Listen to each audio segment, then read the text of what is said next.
Although our goal is to help inspire others to address their pain through storytelling, the Cloak Tatters podcast is not a substitute for formal assessment, diagnosis, or treatment.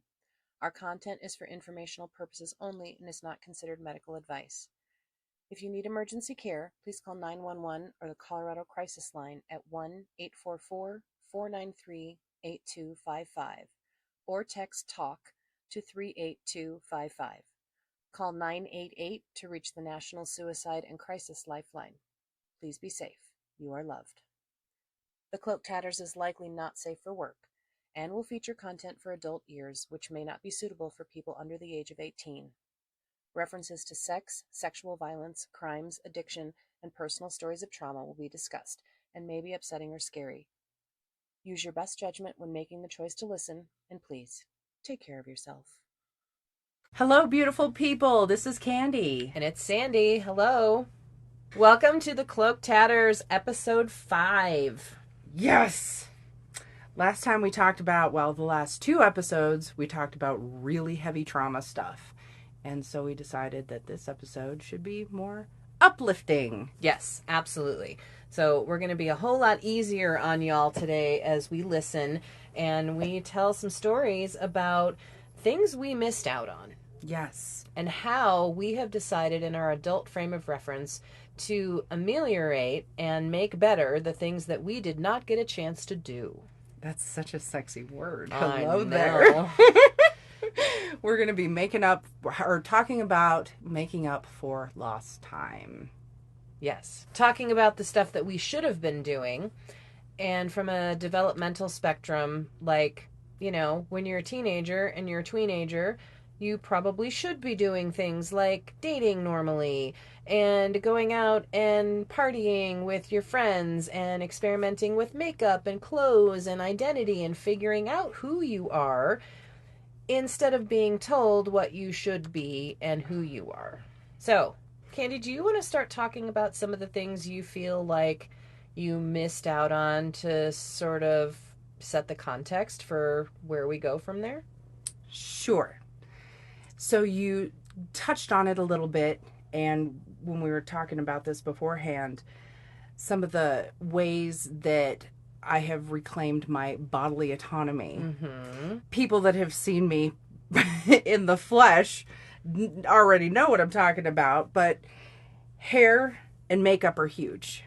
I mentioned in my episode, in episode 3, Yes. about getting in trouble for wearing makeup to school one day in 7th grade. Ugh. Stupid. To make up for that, I love makeup so much. I go weird with it too. I will throw on any color I want, glitter. I remember reading a long time ago that women over a certain age, or once you start to have wrinkles, you should not wear glittery or metallic eyeshadow. God. I'm like, fuck you. I'm going to do what I want. Like, you can't tell me what to do. I'm an adult anymore. I'm going to wear the glitter. I'm going to wear the fucking white eyeliner before it was popular. Yes, right. I'm going to have green lips. I'm going to do whatever. How about you? Like, what did you do with your makeup? Yeah, so when I was young and in my abused years, there was sort of a certain expectation of how I should look and how I should dress, and it was sort of dictated to me. And so it took me a long time to work out of that. Even into my early 30s, I was still sort of playing by the rules, and didn't help that I was in corporate fuck all jobs that I just did not fit in. But I wasn't listening to myself. I wasn't listening to my intuition and my internal voice that said, you don't need a hot pink trench coat to wear with hot pink glasses and a hot pink Motorola Razr phone. Like, I got sucked into it just like some people probably listening, like, hey, and if you want to wear the pink trench coat and the pink glasses and have the matching phone, I don't care. It's your prerogative. But it didn't fit me, and I always sort of knew, like, there was a part of me that was still very much oppressed and repressed by what had been said to me and what I should have looked like. And so I think it took me until I was 40, and I had always dreamed about having purple hair. like dark purple, like eggplant. Yes. And when the internet came around and social media came around, well, social media in particular, because internet was what, 95, 96? Right. Yeah. When social media came out and I started using that around like 2007, 2008, because I'd never been on social media before my son was born, I think. That was like the catalyst to be on social media. Because now I can share pictures of my baby and like, look what I made! But I started seeing people like alternative people with like piercings and tattoos and like purple hair. And every time I saw a woman with purple hair, I just was like, ooh, and I'd screenshot it on my phone and I'm like looking at it over and over. And I was like, fuck it. It took me 10 full years to start dyeing my hair purple. Wow. So at 40, I have been purple pretty much every day of my life, or some shade of purple. And that's just a signature color for me. It's witchy. It's kind of dramatic. It blends really well with my brown. It also covers my grays a little bit, which I don't mind. But purple hair is like my signature thing. And sort of everyone who knows me expects that that's who I am now, the lady with the purple hair. And it's a great color. I used to do a purple streak or my bangs when they were long. I would just do the bangs, and I didn't wait that long. I dated a kid in high school who used to dye his hair blue. He had a little tuft in the front, and he would dye it blue, and I'm all, oh, I want what you've got. Let me do that. So I started dyeing like just my bangs, and then as I reclaimed more, still going along with the hair, I cut my length off. It used to be down to my waist. Yeah. And the first time I cut my hair was 9 inches. I'm holy shit. Ooh, culture shock. But it was also a way of reclaiming, because my abuser used to brush my hair and tell me how beautiful my hair was. I'm all, fuck you. I don't want to have beautiful hair. Yeah. I want to have me hair. Yeah. And so dyeing it, and then all the way to the mohawk, which I've had, I don't have it right now, but I've had for like 7 years now. Mm-hmm. And the colors, my signature colors, have become like flames. Yellow, orange with a little bit of pink in there. Oh, yeah. Or the Lisa Frank. That's what you had. That's what you forever. had when I first met you. Yes. And I'm not going to lie. I missed it a little bit. I do too. I'm trying to, I'm in that in-between stage, which I get to every friggin' year. I'm like, I'm going to grow my hair out. And it just doesn't happen. I start getting sweaty at the beginning of summer. I'm like, fuck this. I'm going to buzz it off. And then I look like Robert De Niro from Taxi for a little bit. I love it. Going along body modification, that was another thing is, so because I was told how I should dress, how I should behave, what I can and can't put on my face or whatever, I always loved nose rings. Mm-hmm. Yeah. I pierced my own nose. I do not recommend that, by the way. But, reckless behavior. Yes. What other better thing do I have to do with myself? Right. So I pierced my right nostril when I turned 18. It's also when I got my first tattoo. I'm like, fuck you. And I got it on my forearm. I'm like, I don't want to have a job where I cannot have my body art. Right. And then it just, it blossomed from there. I get tattoos whatever I can afford to. What's your favorite tattoo? My favorite tattoo, I always feel guilty about this because I feel like I should say it's the Guess How Much I Love You tattoo on my right arm because it's got my girls' names and it was the book that I read to them all the time. Yeah. It is very precious to me. Sure. But my favorite tattoo is my chest tattoo of the last unicorn and the Red Bull. It's beautiful, y'all. I love it. It just represents so much to me, and it fits right in with what we're talking about, a way of reclaiming myself and that whole fantasy part, but it also embraces the light and dark that I have in me. So, it is definitely my chest tattoo. Yeah. And just as an aside, I know we both love that movie. And when I first met you, I was curious about the tattoo, and I thought it was a skeleton hand coming up your neck. And then you bared your chest to me, and I went, oh, I love that movie! Bared my chest. Yeah. Hello. Yeah. Yeah, the people that I often find the most beautiful and attractive to me is just far as like looking at other humans. Every one of them has tattoos. Every one of them is pierced, and every one of them has some kind of just individualistic like oomph to them, and I just love it. And it when I was a kid, I was even attracted to that, but I didn't have a way to play that out because I would have been probably bullied far worse than I was because I looked already like kind of outcasty and not like the traditional feminine. And Right. I mean, I remember like the musical artists that I would listen to, like Flock of Seagulls. Oh my God, I love that. Human League, where the guy Dude. had the bi-level cut and he's got deep Yes. eyeliner on. Yes. Prince, Madonna, like all the people who are sort of these jet setters and doing like these very interesting things with their body and their dress and like pushing boundaries and pissing people off. I was like, man, I love these people, but I never realized that that's who I really was inside Right. until because it was all repressed and, you know, written over.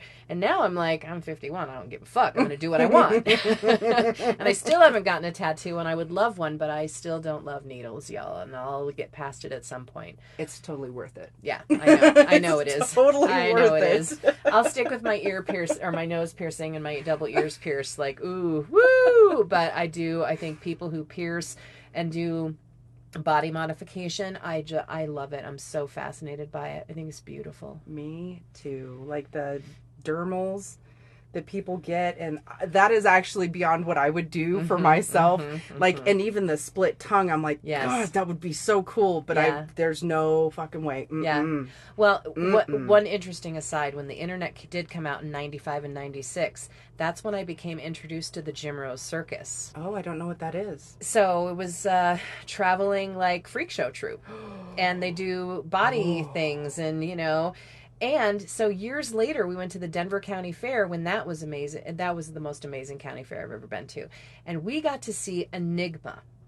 And he had been in an episode of the X-Files, which I watched the hell out of. That was like one of my favorite series in my 20s and 30s. 20s, I think. It was in the 20s. And then last year, I got to meet Enigma and get introduced to him at Colorado Festival of Horror.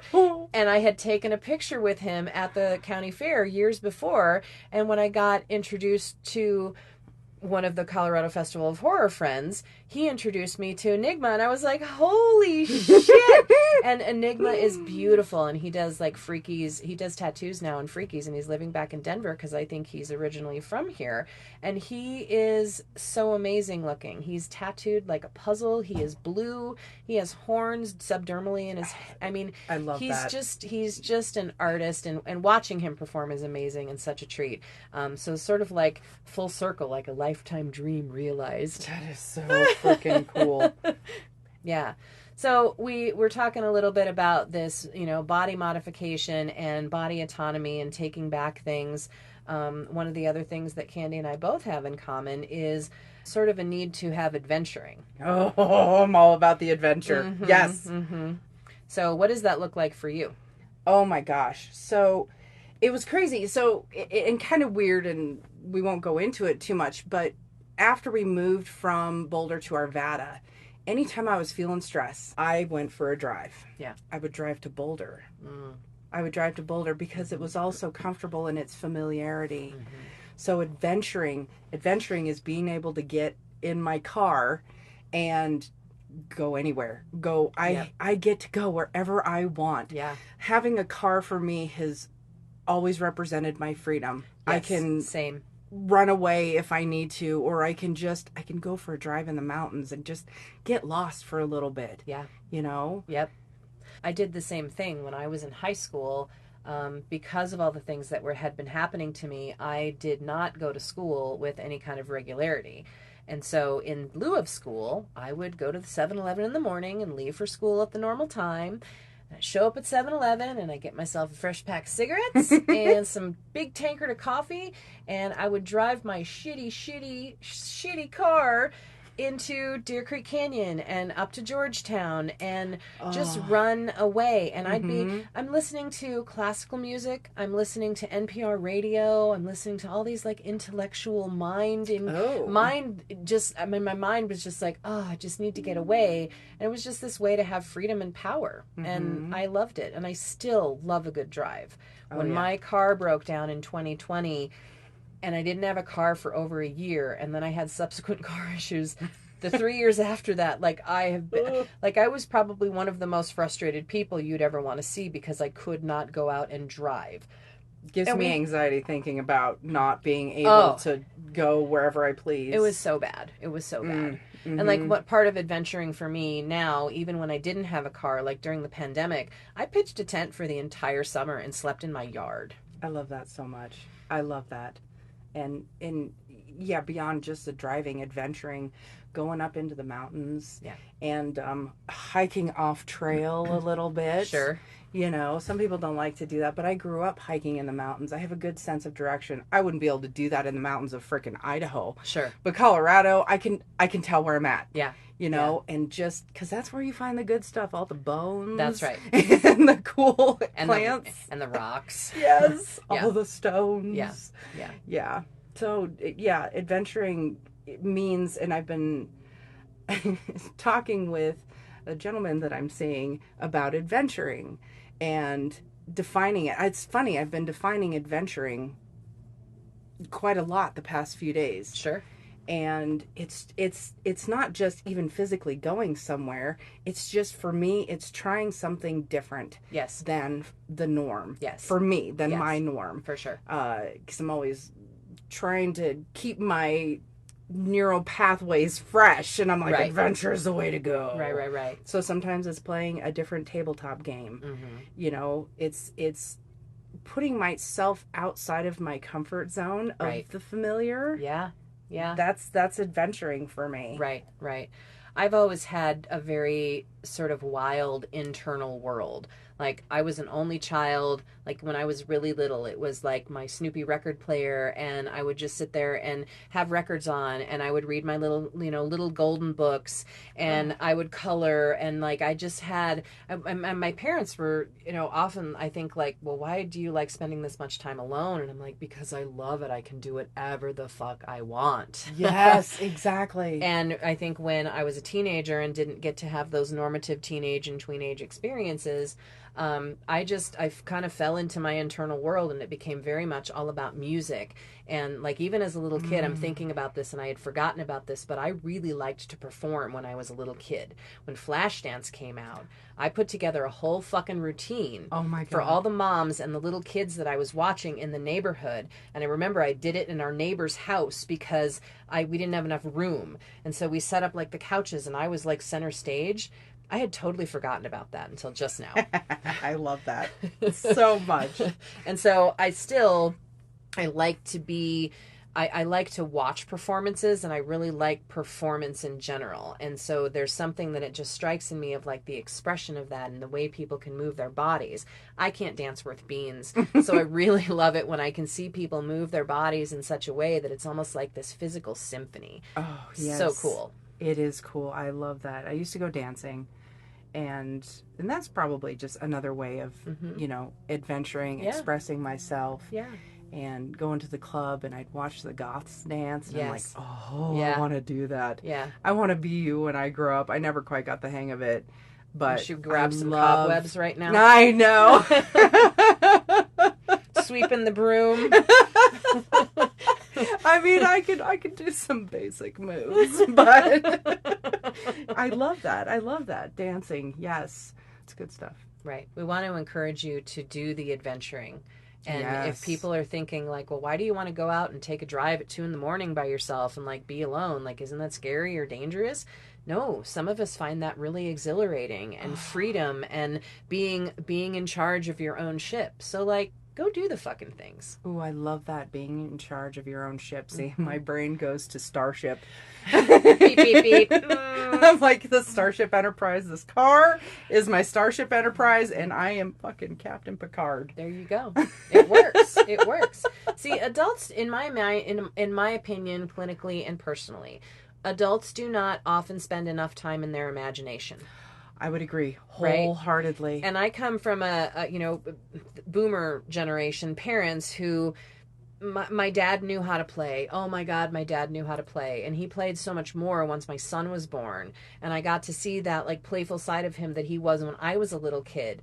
And I hate that he died so early when my kid was 7. He had just turned 7 years old, and they were like best friends. Oh, And my dad was he liked to play and he liked to make jokes, and I have so much of that wiring in me. It's just disgusting how much I am like my father, which I love. But sometimes it makes people uncomfortable it does. to be kind of free and to kind of free with your words. And sometimes people have said I'm a lot, and I'm like, I get it. I can be a lot, but like there's something about like seeing people joyful, like, and watching people be happy, and like just crowd observing. Like there's just something about that just tickles me. And it's like I love those videos where you see like the people from New York, and they'll pick like the lady who's dressed up in like, a pink tutu, and she's got like purple hair, and she's 80 years old, and she's walking her little dog, and I'm like, yes, talk to her, she knows stuff. Oh my God, you just reminded me. One of the things that I did recently, like 10 years ago, I like tutus. I never had one as a kid. Oh, okay. I got one, Uh-huh. and I would wear it when I went riding my bicycle. Of course you did. I loved. Brilliant. I need to do that. I need thinking about it brings such a huge smile to my face. Sure. I need to get my tutu out. It's got to be short because tires and Yeah, for sure. Yeah, for sure. But oh my God, I had totally forgotten about that. But it was another way that I'm like, they wouldn't allow me to do this as a kid, so fuck that. Yeah. Wasn't allowed to wear press-on nails either. I'm like, fuck you. I'm gonna get stilettos that are like 1.5 inches long. There ain't nothing you can do about it. Should have stabbed him with your nails. Right in the eye. Yeah. Yeah. So and those videos that come across, like, people who are snow blowing, and they're like blow up rainbow unicorn outfit, or the dinosaurs like that. Sign me up. I want those people as my neighbors. I need the blow up unicorn. It's delightful. Thing. Oh my God.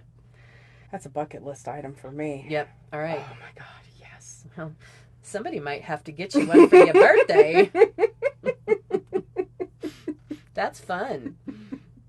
So we did, I think, both of our fair shares of adventuring, and still continue to, play in the ways that feel appropriate with us. Appropriate for us, rather. One of the things that I do want to mention is that during 2020, I was pretty stir crazy during the pandemic, like the rest of us. And that Christmas, shortly after Christmas came, I ordered a dollhouse from an online retailer that I would never want to mention that I admitted buying something from them, but I put it together with a bunch of hot glue, and it's a goth dollhouse, and it sits in my office, and I made like an entire closet for her. I made her a record player. She has a little bar. She has a pizza, and she's got like booze in the cabinet, and she has a little refrigerator. She's got 2 wolves in her house. One's in the kitchen, one's in the bedroom. And like, my husband was like, what the fuck are you doing? And I'm like, I'm playing because I'm going to lose my mind. I'm reclaiming my childhood, motherfucker. That's right. That's right. Yeah. I love that. Yeah. I love that. Yeah. You made me think of during the pandemic also, I got more into my drawing, and I started drawing these little druid scenes. It's almost like cottagecore stuff. Oh, fun. And I'm like, oh, this is like my inner, like, 12-year-old, my 7-year-old drawing these pictures. Right. And it's such a fun way to get me out of my I'm taking life too seriously space. Yes. It's, yeah, there are so many things. Actually, talking about it, so many things that I have picked up to reclaim what I missed out on. Oh, yeah. I'm like looking at my list of topics, and I keep looking at stickers. I'm like, let's talk about stickers. Okay. Can we talk about stickers? All right, well, let's talk about stickers. Antsy 4-year-old over here needs to talk about the stickers. Dude, I was a huge sticker person as a kid. And the thing is, though, when I was little, the only thing I don't want to say ever, the only thing I remember decorating with stickers was my cassette tape box. It was like the 8x10 with the little buckle on the front. You know what I'm talking about? Yep. Everybody had them. Yes. I remember I decorated that, but then the rest of the stickers, they were so precious, and we didn't have a lot of money, so I couldn't get stickers that often. Sure. I put in a photo album. Yeah. And I actually just recently took some of those out because I was going through my stuff, minimizing. Mm-hmm. And the way that it's come through in adulthood, it's a little crazy. I'm like, I will sticker everything. Yeah. My water bottle's Sure. got tons of stickers. Yeah, My same. laptop's got stickers, and my vehicle's got stickers. Oh boy, does yours. Yes. Yes. It makes me so happy. Yeah, yeah, yeah. You know, my old roommate had the cricket Yep. Oh yeah. thing. Uh-huh. And so I looked up stars. I had this vision in my head. I'm like, I want this particularly shaped star, and I want him to like splash from my fender onto the back. And so I printed a bunch, and of course they had to be holographic. Hello. Of course. And so, yeah, my car, going back to the car thing, it's also always been a reflection of my personality. I'm like, my car needs to say Candy, period. Sure. Otherwise, like, it's just boring. Yeah, yeah. I drive. I've got a Saab problem, and they have problems too. But they're a dying breed. There's not so many of them on the road. I hear they're making a new sports vehicle, but it's not an original Saab, so I probably won't ever get one. But I've driven old Saabs exclusively since I was 30. So 20 years, 21 years, I've been driving Saabs. And mine died last October, right around my birthday, which I was super bummed. But it's a very nice 4-door turbo, lots of space, it's just a joy to drive, and the fucker drives itself. It's so great. And I put all kinds of stickers on the back. I've got blood drips hanging from my trunk on both sides. I brake for cemeteries. Midnight Syndicate stickers. Like, it looks like a goth teenager drives the car, and I just don't give a shit. And I've got my little Palo Santo in there, and you just smell it and drive, and it's like, oh God, it's like being in a trance. I love it so much. It's so funny. You and I we're so similar. I know. But we're like total opposites Yeah. in that aspect. I'm like glitter, rainbow, unicorns, and some skulls here and there. Yeah. You know, I don't mind a little blood in my scenery. Yeah. But you're goth, and I'm like blood and daggers and vampires and Right. teeth and stabbing. It's just my thing. It's totally. I think because I had to be so I had to always be nice. Oh yeah. Like, I was a nice kid. I was a nice girl. Mm-hmm. And you know what? I'm 51. I get sick of being nice all the time. I get sick of being thinking that the world can walk on me, so I don't let that happen anymore. And sometimes I can be a little abrasive, and if I'm, I don't care. I'm like the nicest person, and people have said to me, "What's with this duality in your personality? Like, you're so kind and nice, but then you like all this really dark, crazy shit." And I'm like, I'm a Libra. It's a sign of the balance. That's the answer. And right I've there. always been that way. I'm really good at seeing both sides of a situation. I like to have that balance. And if I do too many happy, nice things, I'm going to need a big fat horror movie to balance that out. Oh, okay. So that's interesting, because some of the shit that I write is dark. Yeah. And I have drawn dark things, but Sure. the writing, Sure. I'm like, oh, this is fucked up. Mm-hmm. I don't know if I should write this. Yeah. And then I'm like, bitch, Clive Barker, you heard of the guy? Yeah. Uh-huh. Like, I love Clive Barker. Yeah. It's like, don't edit yourself. Right. But ultimately, I do have a tendency to lean towards the sparkly glitter shit. Yeah. Too much sparkly glitter literally makes my stomach go bleh. Like, it's just too much for me. And I need a little grit. One of my bosses, who I've worked for about 8 years now, he's darling, and he's such a good, deeply good person. And he describes me as like, I'm a little bit rough on the outside. I'm a little bit like rough and tumble and like meh.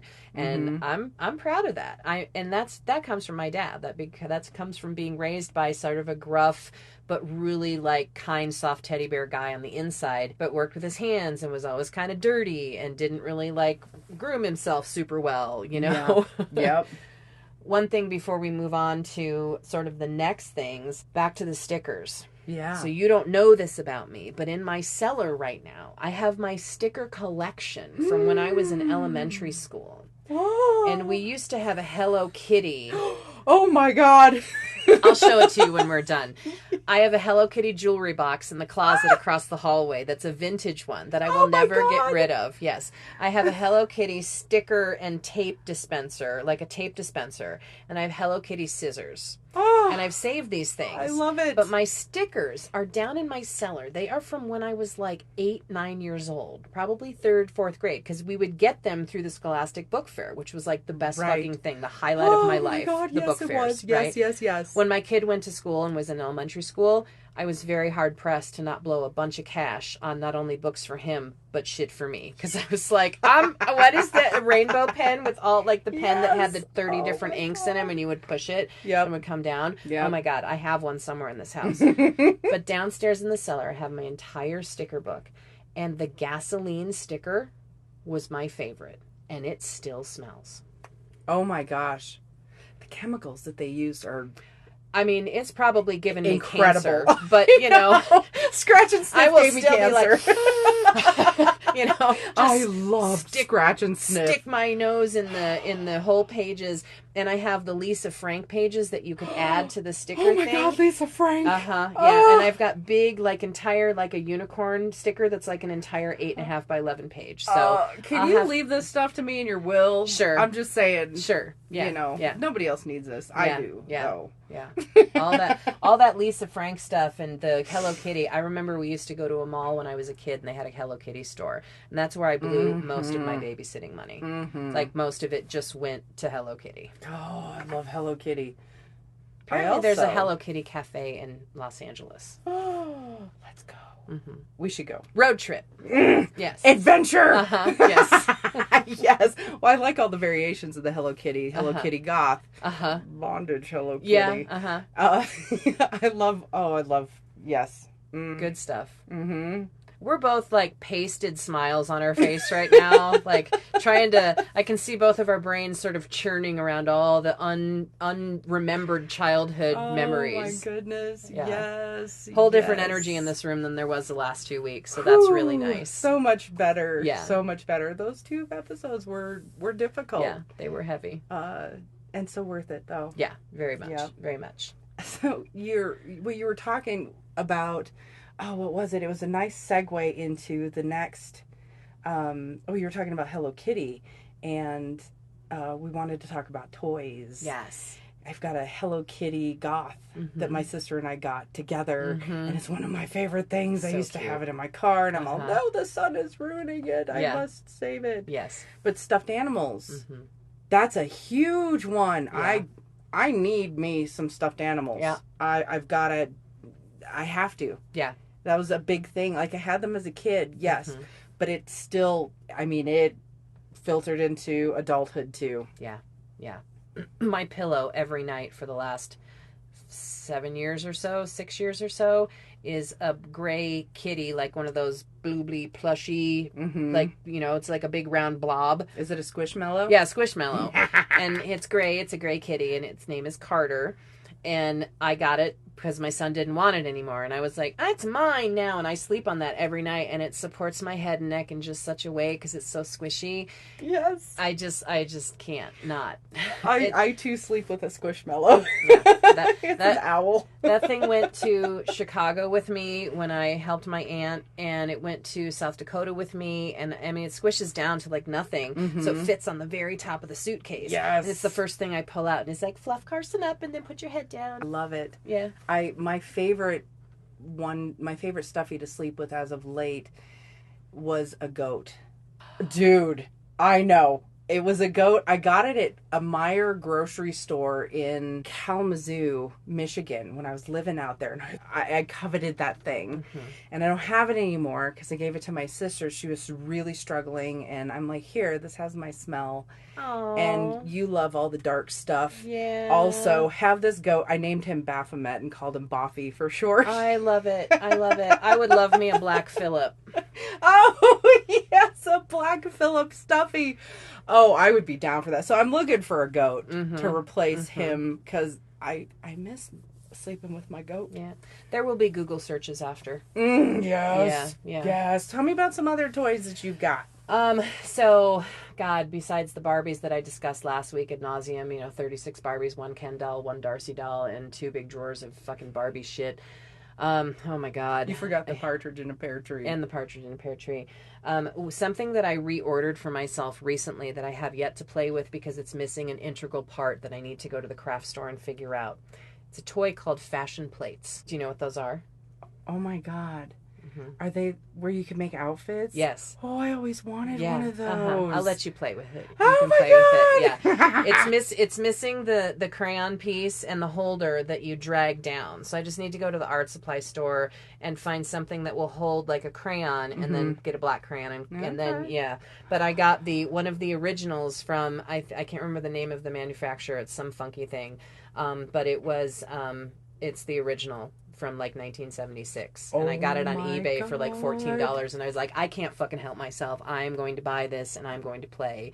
When eventually I can clear out my office and maybe not have so many things going on in here, I would love to have like a little art setup place. And then there was one other toy that I was really attached to when I was young, and it was called Fresh and Fancy. What is that? So it came in like this 36 by 24 flat kind of thing. And it had things in there. It had bottles and liquid and soap and makeup colors, and you could custom blend. Oh, and sounds delightful. That got me into my love of makeup. And as you know, I'm a big Halloween freak, and I love anything. And by the time middle of September rolls around, I am Halloween goes up at my house slowly but surely over a course of a few weeks. And then the shining glory of being able to go and do Halloween events and dress up and do my makeup. Like, I missed my calling as a special effects makeup artist. I love doing that stuff. But I was very interested in makeup, and I had a friend when I was very little whose mom did Avon. Oh. And of course, we had all the leftovers in the sample cases when you go to someone's house. You pester them, you knock on your door, Avon calling. God, get out. And we would just make up our faces, and it was pretty heavy makeup for young kids, but we loved playing with it. Yeah, I love it. Fresh and Fancy, I need to Google that too. Fresh and Fancy also had like a perfume mixing component. Oh. And that was amazing. Oh. I loved that. And so then you could buy like refills for your Fresh and Fancy and go to Toys R Us. I know, it was so great. That sounds so awesome. Yeah, it was great. Yeah. But the toys I like now are mostly dark, and, I've got my whole... what is it, Todd McFarlane. Yeah, Todd McFarlane whole collection of toys that when my kid was 4 and 5, he was like, can I touch this? No, you want to lose a finger? Yeah. You'll draw back a stump. Yeah, exactly. And so I like my horror figurines. I have a collection of pops that is Stephen King and Mr. Rogers. Oh, of course. Of course. Yeah. Because he would accept all the horror. Yeah, he would be like, it's okay, and friends accept friends for who they are. Could you imagine Mr. Rogers having tea with Pinhead? Oh, I feel like I need to draw that. That would be a fun drawing. It would be really fun. I'm gonna write that down. Yeah, be as spiky as you like, but be nice. Yes. Be kind. Yes, I love that idea. And pretty much anything Jack Skellington or Nightmare Before Christmas related, I'm an absolute sucker for. My sister Can't played help that it. movie so much. I can't. I got burned out. I can appreciate it. It's like Shakespeare. I can appreciate it for what it is, but it is not a go-to for me. Okay. Well, you're going to have to get the fuck out now. I know. I'm sorry, but the door's right there. Half the listeners are like, excuse me? I'm done listening. Forget it. Yeah, no, totally fine. It is definitely an acquired taste, but if you look around my room, like all the art pieces and all the things, the independent artists that I gravitate toward, it's all very dark and horror related and bloody and gothy, and that's just my thing. I love that. It makes me so peaceful and calm. I'm envious of your McFarlane figures, and we've talked about this before. I had a ton, including like the first series that he came out with. I was married to hubby number 1 at the time, and he bought all of them for me. Oh, all of them. Oh my God. And I don't have any of them anymore. I have Medusa. Uh, and what happened, so Barbies, yes, I love my Barbies. As an adult, I will still go down the Barbie aisle. The Fairytopia Barbies. Oh. I had so many of those. I don't know that one. And what I did was, here's where my dark part comes out. So I had this really cool, I don't even remember the name of the McFarlane action figure, but I had this bird cage, and then I had a little bird cage. So I put a little Fairytopia fairy in the small bird cage, put that in the big one as bait for the creature, the McFarlane creature that I put inside, and I still have it. And it is one of my favorite pieces of decoration. I'm like, yes. And I used to have it in, you know, those big hoops for bird. Yeah. I had that in my yard. Oh, wow. I love it. I freaking love it. I love it. But what happened, this is a perfect segue into the Pony Express. What happened with a lot of my toys, my Little Ponies, I got into the new My Little Ponies. I had original ones. I had my strawberry shortcakes as an adult and my McFarlane action figures. And it started with, I can't even remember the name of the pony at the moment, but it was a Pegasus. And I have a Spock action figure. So I used silicone, and I put Spock on the Pegasus. Of course. And then I put that Pegasus on the hood of my car. I did. That's perfect. It is so perfect. And then I'm like, well, we need a V formation. So then I added more ponies. I did the main 6 from the new series behind. And from there, the Pony Express. Oh, I put a 10-inch pony that I put fangs. I made her. Yes. I gave her wicked fangs and a horn from dismantling one of my McFarlane figures. It's blasphemy, I realize. No. And I put crystals for her eyes. See, it's a nice combination of both. She went in the very center of my car. It was a Toyota Corolla that I had at the time. And she went on the roof. And then the army was developed. And I remember I had Ash from... Oh, please tell me you have pictures of all of I these have things. pictures. Okay, I do. Because I'm going to need to see I those, do. like, stat. And I had ponies on the roof of my car, and then I put the action figures on the ponies, and I had a Monchi-Chi on a pony. Yep. Oh, I love Monchi-Chi. I never had one. Oh, so cute. Yeah, it was so great. And I had strawberry shortcake on a pony. It was just, and so my Toyota, I fucking love that car. May it rest in peace. Yeah. That was my pride and joy. And I drove that around town. And I'm like, this is me in a fucking nutshell. I'm an adult. I can get in my car and adventure.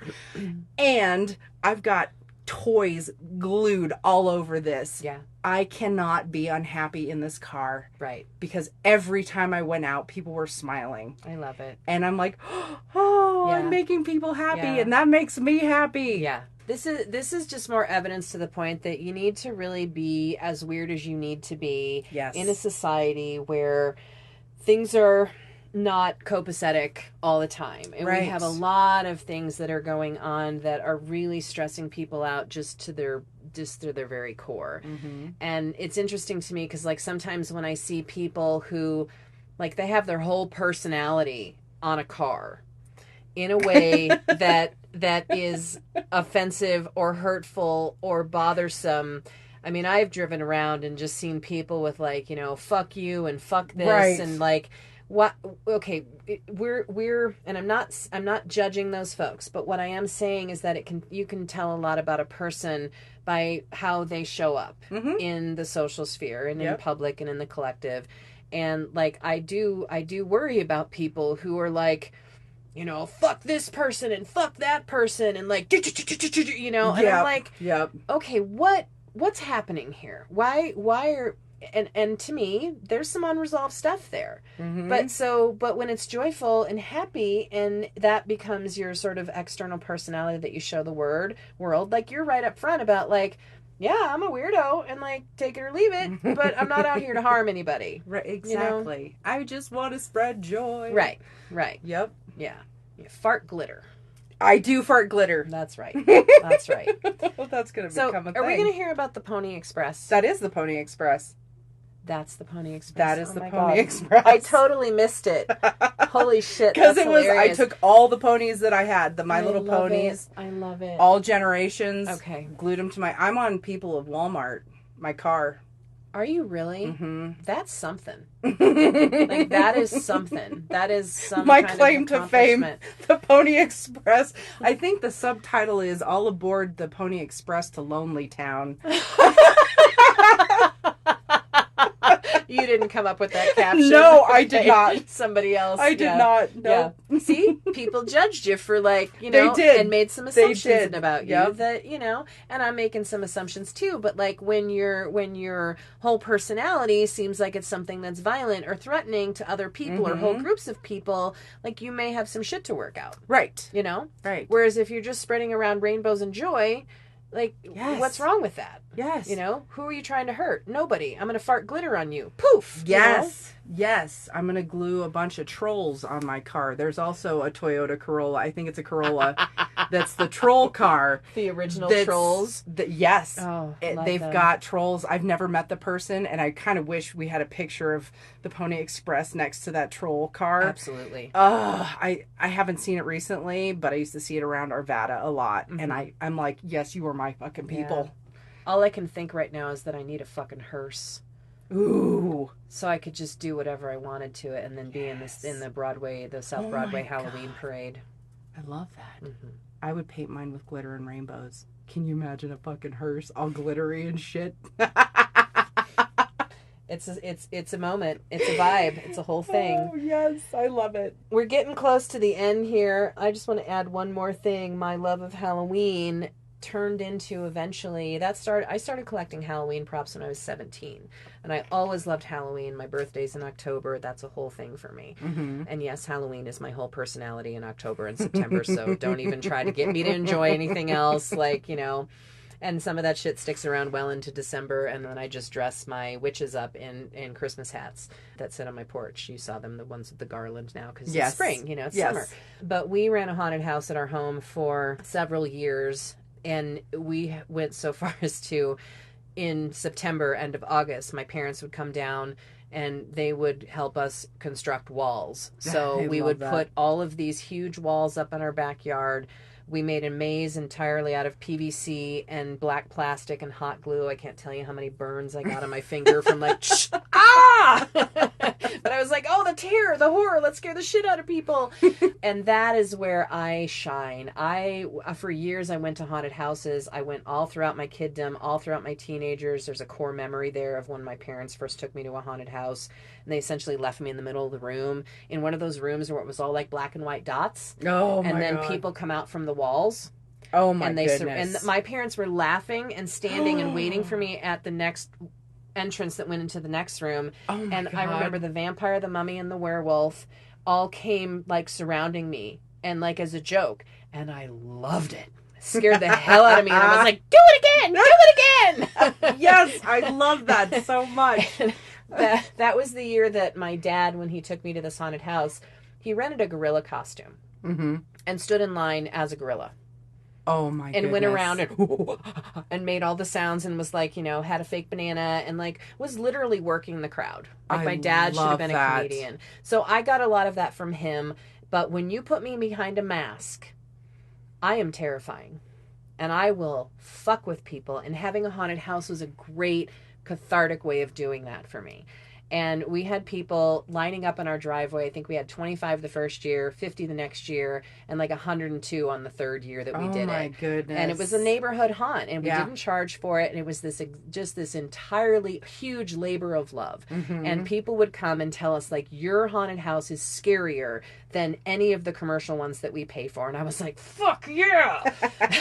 Mission accomplished. And then what was really sweet about it is when we had little kids and we had adults who were afraid to come to our door. Like, they were like, oh my God. And there was one woman, I remember, she was literally standing on the sidewalk and I was like, you come in? And she was like, no. And her family was in the back and she's hearing the screams. She's like, oh my God, oh my God. And we'd have little kids come up that were absolutely terrified. And I would take my mask off and get down at their level and be like, it's okay. Do you want to touch? Do you want to see the mask? Do you want to put it on? And then I'd walk them through, like hold their hands and walk them through the yard and show them that it was completely safe and it was all fake and it was just big imagination. And I miss doing it so much, but it takes so much energy and labor that we just simply don't have anymore. And the time and the cost and all of that. It's a lot. But every October, I bring out my Halloween props and I get fucking weird. We have a graveyard in our front yard that's like 25 by 30 feet or something. Mm-hmm. We made our own custom headstones, and I will literally sit out in the graveyard with my smoke machine and my music and just kind of hang out in the graveyard. That's just the kind of weirdo I am. And those are the kinds of things that I express myself through, because when I was a kid trying to do all this identity work, didn't get the opportunity. I got some, but it was so tainted and twisted that I was like, I don't have to be the nice girl all the time. No. Even though I'm a healer in the world, I get to be dark and fucked up, and I get to work that shit out. And it still is something that I get, like, my heart is racing right now, and I'm getting red in the face, like I can't wait for Halloween. You know, as soon as those crisp leaves start falling and we get crunchy, I'm like, yes, it's time to be fucking weird. Oh, I love that so much. I love that. Yes. That's funny. Like, I went opposite, and I'll wrap up with this. I always felt like that's why I went to the glittery, sparkly side. Is because I always felt so dark inside, and all the... I didn't want it to consume me. So I'm like, I'm feeling this darkness inside. I need to counterbalance that with the glitter. That's why I've got this sparkly shit all over my face, you know? do, yeah. And it helped me get through the world in a brighter way. Yeah. You know? Yeah. And then with the toys and the stickers and all the other body modification. Yeah. It's made life much more bearable. That's right. And I think to anyone listening who is like, you know, maybe people have called you a weirdo or you're strange or said something about a hobby that you like and gone, that's weird. What's wrong with you? Like, embrace that shit. Let it be the thing that makes you stand out, that makes you individual and like no one else. Because we know like Mr. Rogers, everyone is special and unique, and there's something good about each and every one of us that's just beautiful, inherently wonderful and kind. But many people get lost because of the things that happen to them. Yes. So if you can find your way through play and imagination and music and art and expression in whatever way suits your fancy, as long as you're not harming anybody else, go do the fucking thing. Weirdo is a compliment. Yes. In my book. Weirdos unite. Yes. Yes. So, if you're a weirdo, and we have to gather some part of you is probably a weirdo for wanting to listen to us talk about trauma and all this other weird shit, we're super excited to have you. And we just say, go be weird. Go be your most playful self. Embrace your imagination. And love the fuck out of yourself, because you deserve it. Yes, you do. Thank you for being here. Rock on. We'll see you guys next week.